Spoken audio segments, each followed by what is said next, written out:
All right, guys, you may not know who this is, so let me fill you in. This is Mr. Karch, head coach of the women's national team. You guys just won your first game here at the NORCECA Championships against Costa Rica. An awesome opportunity for that Costa Rican U19 team to come in to play against some of the best players in the world and to play at this stage.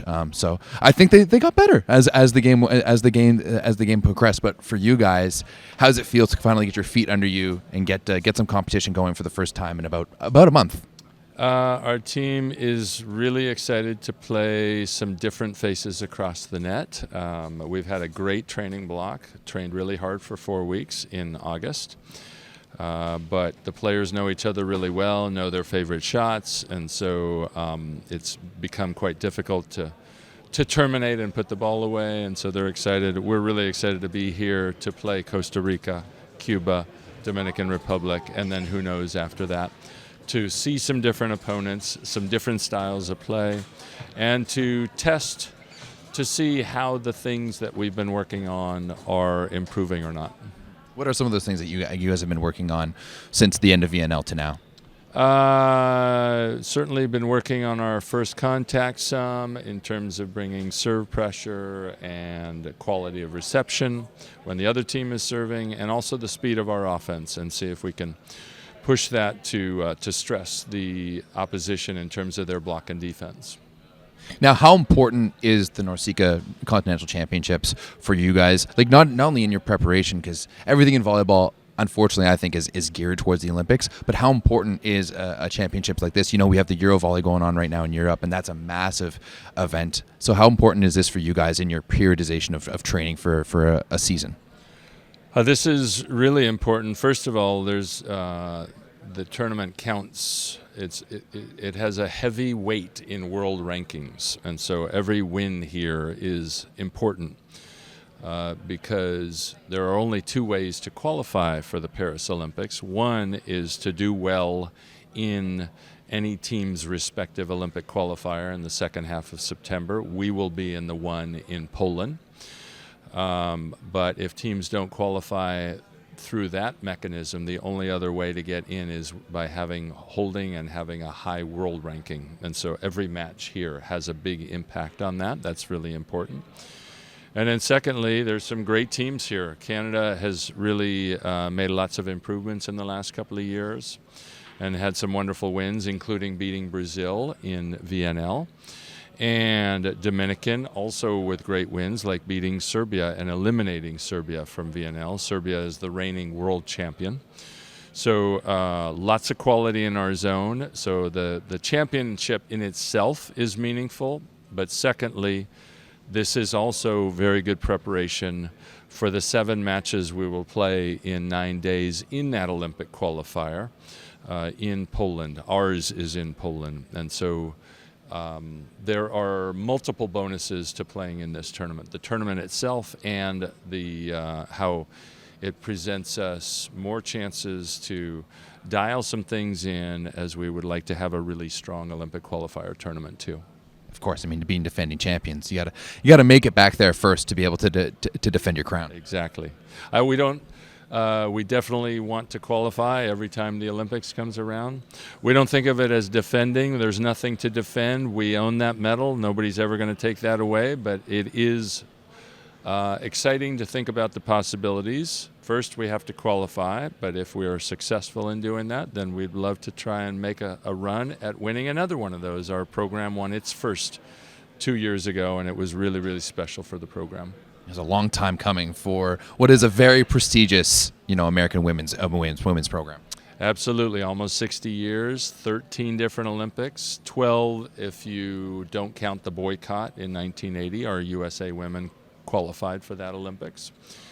And I guess finally on the 13th try, the USA women, who had come very close, won multiple silver medals, multiple bronze medals, finally stood at the top of the podium, and that was really, really special.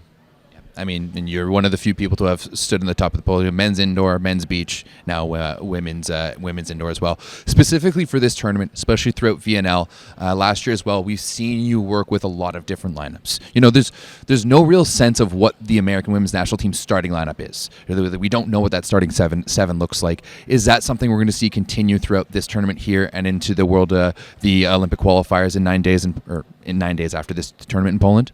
That's a good question. We mixed it up a lot in VNL. We will mix it up some here, but eventually, as we get closer to the Olympic qualifier, we do want to have more stability in that lineup. It's not easy to make those decisions because our players are doing their job well and making it difficult to make those decisions. That's exactly what they're supposed to do. But we'll work toward that and try to get more stable as we go. I mean, it must be exceedingly difficult for you given the amount of quality that comes out of the NCAA, the amount of quality that's within the American system. I mean, you got players like Kara Bayama who, you know, have a hard time sniffing the roster, and they're doing fantastic things professionally.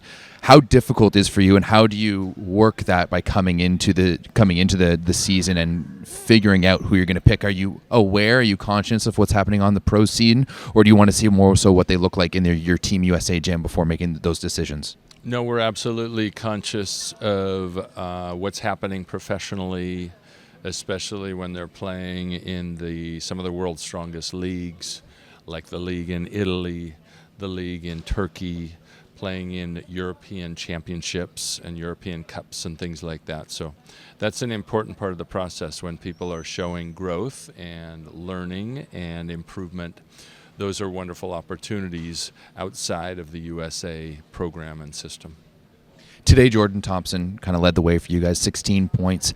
Is that something we're going to see kind of have her establish a little bit more on the right side?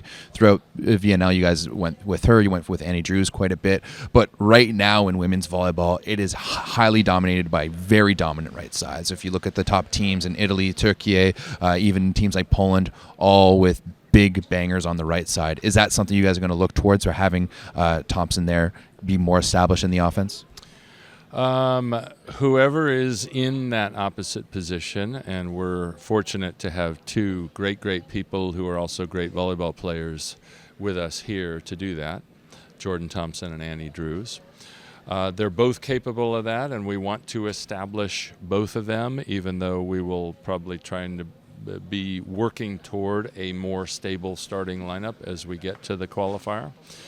But what's nice is if one night somebody might be struggling, we can bring the other one in, and they're different types of players. One's a right-hander, one's a left-hander.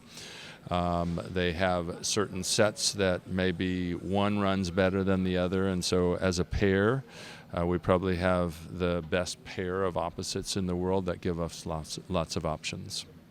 Right now, it does seem like women's volleyball is really coming into its own. We see a lot of good young talents coming into the game. I mean, we list all of them off.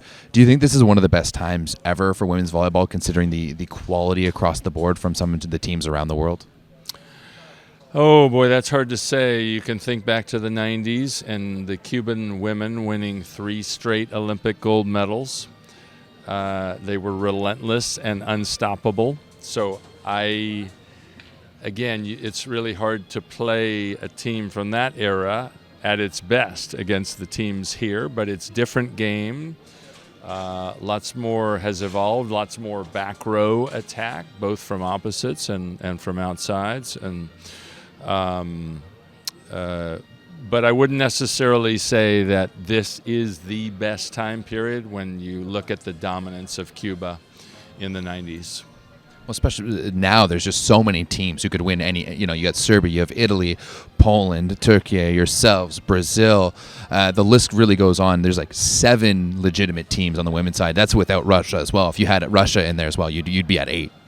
You bring up a good point, certainly with Russia. That's a big question mark and unknown, and don't know if they will at some point, if the conditions change so that they can reinsert themselves in this process, but that would be a very dangerous team also. Yeah, I mean, it's a shame Russia isn't here, but that's way outside of the hands of volleyball people and not within ours. Finally, just back to this event here. Do you guys have any goals in terms of results, or is it just kind of a day-by-day, one match at a time basis where you guys are constantly reevaluating your goals and your vision? Definitely more of a process and a day-by-day. We're hoping that the work that we have done in the last 4 weeks will pay off and will transfer into us executing at a higher level. Both here at the NORCECA Continental Championships, and then, of course, we would like that to carry over into the Olympic qualifier. Awesome. Well, Coach, congratulations on a fantastic win today. Best of luck throughout the rest of the tournament, and I'm sure we'll be chatting later on this weekend as well. Awesome. Thank you so much. Thank you very much. Thanks, guys.